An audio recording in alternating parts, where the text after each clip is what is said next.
Want to speak real Cantonese from your first lesson? Sign up for your free lifetime account at CantoneseClass101.com.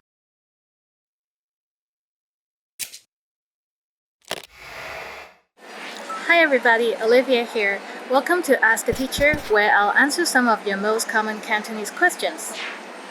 The question for this lesson is, what are tones? Many Cantonese learners find the tones confusing because the intonation in Cantonese is very different from most of the other languages. Tones is the use of pitch to distinguish meaning.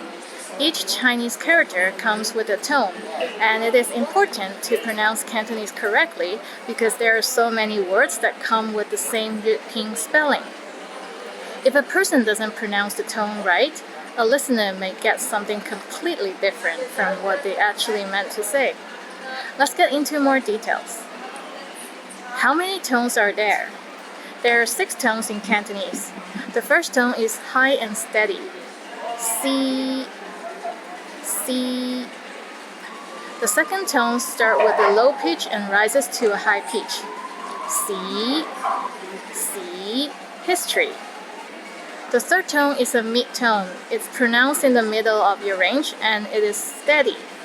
Si, si, to try. The fourth tone is the lowest tone. Si, si, time. The fifth tone is another rising tone. It starts low, then rises to the middle of your range. Si, si, city. Lastly, the sixth tone is low and steady, but not as low as the fourth tone. Si, si, is. Do tones really matter? It's not only important, but crucial to master the different tones in Cantonese. Just like how mispronouncing a sound or misreading a character can have a huge impact on meaning. Using the wrong tone can drastically change the meaning of the word or sentences too. For example, ma in the first tone means mother, while ma in the fourth tone means linen, and ma in the fifth tone means horse. Don't get them mixed up. So how was it? Pretty interesting, right?